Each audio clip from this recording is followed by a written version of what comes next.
Mark is an outstanding individual and a treasured friend in every way. His strengths, capabilities, patriotism, service to and love of our country inspires me. When Mark says that he will do something or offers to help, you can bank on it. It's a done deal, semper fi. One of the things we share is the United States Marine Corps. Hoorah.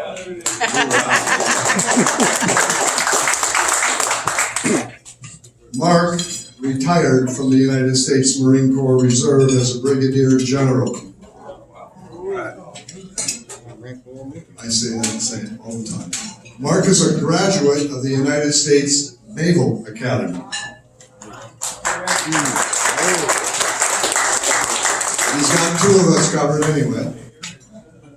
Mark, and he also served in the Air Force in the light flight. I think he flew the F-15, didn't he? Mark served as a United States Marine Corps fighter pilot. He is a graduate of the Navy Fighter Weapons School, well known as Top Gun. Remember that from the movies. And is a former member of the Blue Angels.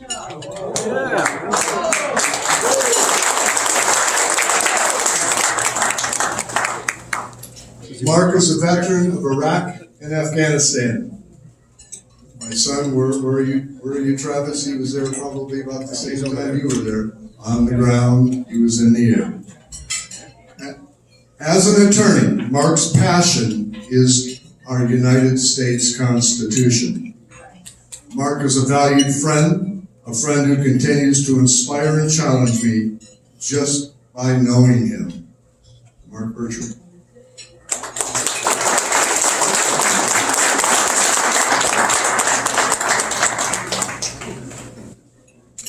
Thank you very much for that introduction.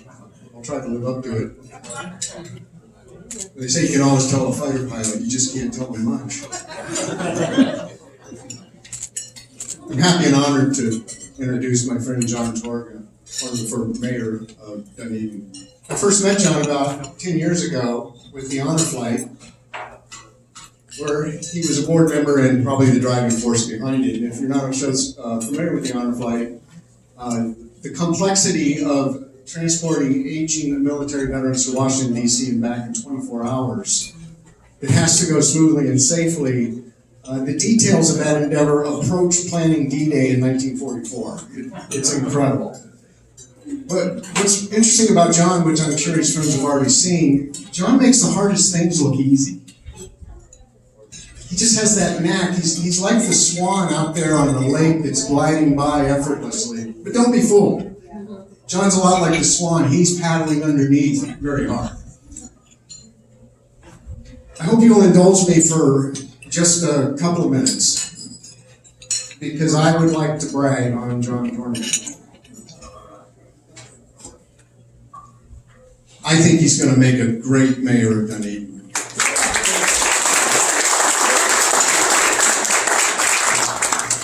And the reason I think, one of the reasons I think John Tornga is going to be great, because if anybody knows John Tornga, the reason I need to brag on him is he'll never brag on himself. John received a BA in economics from Calvin University at the same time as his commission in the United States Marine Corps, second lieutenant. You'll never read about John Tornga in the history books, but he was a hero. John served in the I-Corps area of Vietnam, the very northern part of South Vietnam. It's near the DMZ.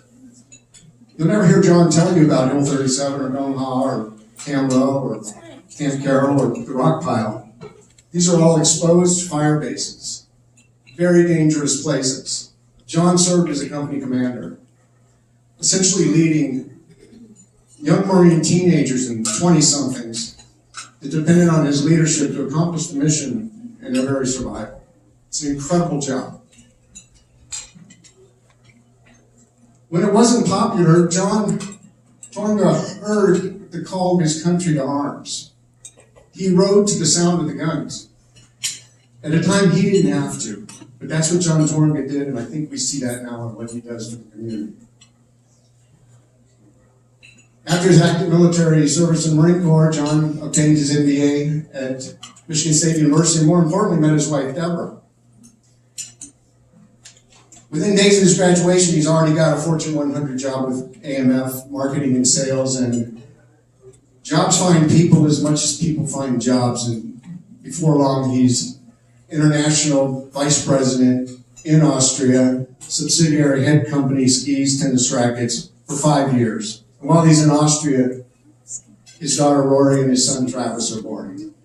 In 1990, he relocates, comes to Dunedin, and starts his own computer programming business. John and Deborah embraced the community of Dunedin. They raised their children here. Rory graduated from Florida Southern College, which is in Lakeland, where my wife Jackie is from. Travis graduated from USF, where our son goes. And Travis also served proudly as a United States Marine, following in his father's footsteps. I believe Travis was an 0331. I'm not sure if that's correct. Everybody's favorite MOS in the Marine Corps. You can ask him why. It's my favorite MOS. And I might say, the great thing about the Marine Corps is there's only two jobs. There's infantrymen, and there's people who support infantrymen. I work for Travis, I work for John, I work for the people that made the Marine Corps what it is. And I was proud to do every minute that I had that opportunity.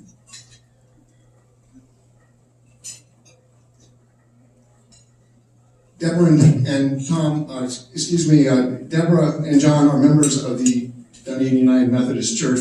Faith and family are very important parts of John and Deborah's life. Now, I'm going to have to resort to the activities of membership to make John a member of this community are incredible. The things that he does for this community. Because in my case, if I go to the post office and the dry cleaners on the same day, I think I've done it. I think I need a meritorious day off. But that's not John Tornga. This is a partial list of what John Tornga has done, and why I think he's going to make the great mayor, undoubtedly. It's a staggering list. This is some of his memberships and activities. The VFW, American Legion, Boat Club, Library, Fine Arts Center, Museum, and president of both the Dunedin Rotary Club and the Spanish Trails Homeowners Association. And did I mention the Optimist Club, the Elks Club, and my personal favorite, U.S. Military Veterans Motorcycle Club. But that's not enough for John. As an active member of the community, John wanted to do more. He became involved with learning all facets of the Dunedin city government.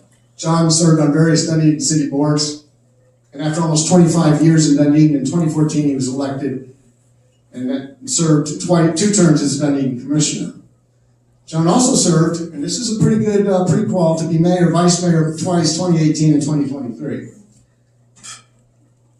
Get this list. John has served as chair of the Dunedin Board of Finance on the Community Redevelopment Committee, the Waterfront Task Force, safety committees, including ensuring that the Sheriff's Office remained in Dunedin, the U.S. Military Veterans Committee, liaison to the Dunedin Golf Club and Dunedin Cares, and I'm just getting started.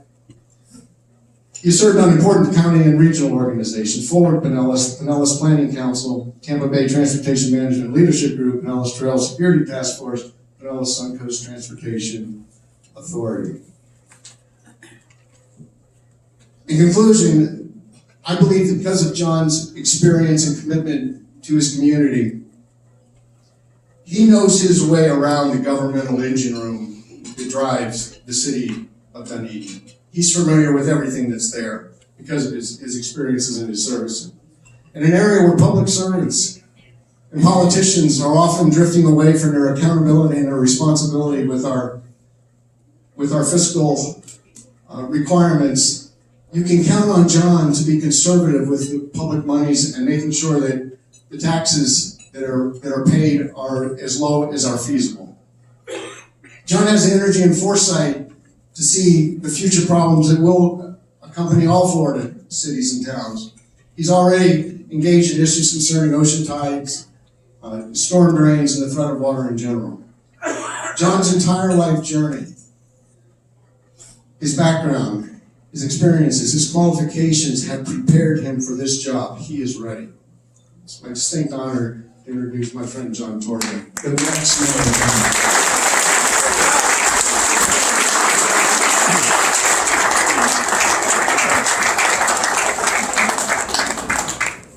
Thank you, Mark. And all I said was he was a fighter pilot. He goes off on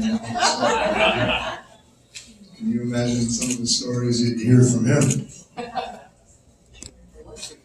Thanks again, Mark, for your introduction.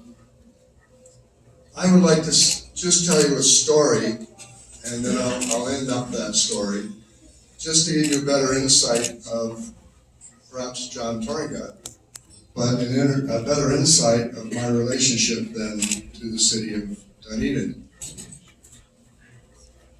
When Debbie and I were in Europe, we lived in Bregenz, Austria.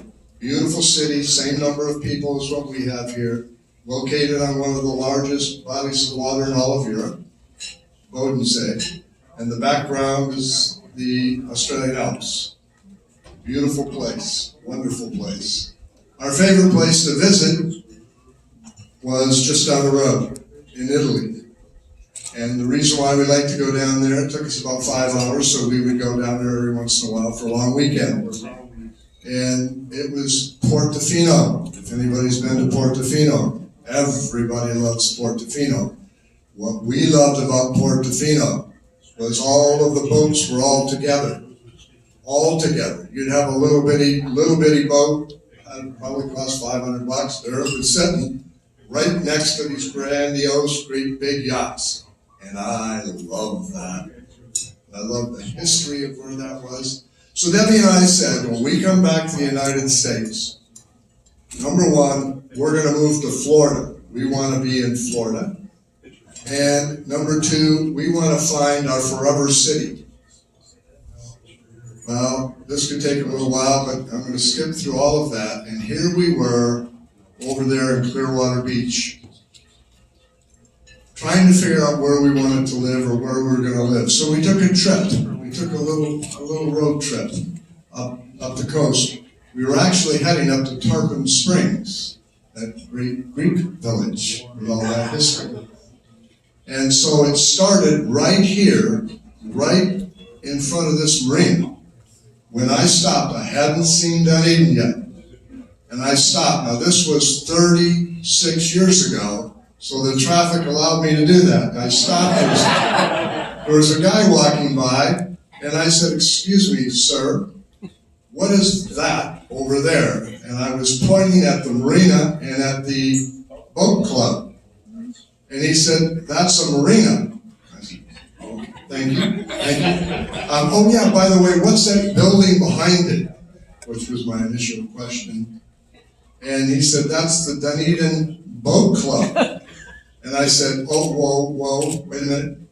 Dunedin Yacht Club or the Dunedin Boat Club?" He said, "The Dunedin Boat Club." I said to Debbie, "We found it. We found it. Our forever city." So now all we have to do is find out where we might want to live. Now, included in that forever city was a forever home and a forever house. And that's what we wanted to find, and we found that. While we were looking for that forever home and house, that meant we had to be in a wonderful neighborhood. There were so many to choose from that became a non-issue. The issue became the house. We loved all the neighbors because we were going to raise our children here in Dunedin, our forever city. That story goes on. However, what happened was, I'm going to use the word lured. I got lured away by a company called Microprose, a hot company in the tech area. And I had worked on both sides of the world, Japan and the Far East, and in Europe. And of course, we were here in the United States, and well, they lured me away. It was horrible. It was not easy. So we left. And so we went to Hunt Valley, Maryland, lived in a Hunt Valley, that's where you ride the horses and you go and hunt the beautiful place. The company got bought out in 2 years. Debbie looked at me and she said, get your tickets, get down there and get us a place. So I knew where she meant, I knew what she meant, but I didn't clearly understand everything. So I went down twice, came down to Dunedin and said, I have to live in Dunedin. I don't need to talk to a realtor. I know Dunedin, so I have to live in Dunedin. The second time, when I came home, she looked at me and she said, well, did you buy it yet? And I said, what? She said, did you buy my house back? And I said, no, was I supposed to buy the house? It's not for sale. Was I supposed to buy the house back? She said, oh. She said, I don't know how many more times you're going to go down there, but why don't you just do it one time, go down there and buy the house back? Because I want my house back. We came back. So, that's part of the story. The second part of the story was, well, when you do something like that, the board invited me to the very next meeting they had. And I wasn't sure, I thought maybe they're going to give me an award. I don't know, what did I do? So I go into the board meeting for our community, and they announced that I was on the board. Because anybody that buys their house back and lives in it the second time has to be on the board. That's what started me in the Dunedin thing, because it just kept going and growing, and you're helping people out, you're helping kids out, you're involved. And so then before you knew it, I was on a committee, and then I was on a board, and on we go, and you heard Mark talk about that. I tell you that story because that relates a lot to what Mark was talking about. That's me. That's what I did here in Dunedin. That's how I feel about Dunedin. And many of you in this room feel exactly the same and have done exactly the same. And it's so much fun to look at you and see you as I look out. That's that story that just tells you, does John love Dunedin? Yeah. Does he go around and tell everybody loves Dunedin? No. But does he do something? Do you see a pattern here? Well, I must really like Dunedin, certainly, because I love supporting what Dunedin does. Not everything, but some things. And so when I do, I do. There's so many volunteers in here that you know the rest of that story and how that flows. So why am I running? Very simply, I am running to represent you. Now everybody says, well, that's easy to say. But that is the absolute truth, that I'm running to represent you. I want to represent every person in this city. That's my responsibility.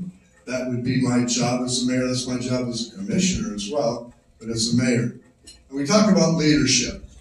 Of course, if we have Mark up here and start talking about leadership, he has these whole things he does about leadership, but we know what leadership is.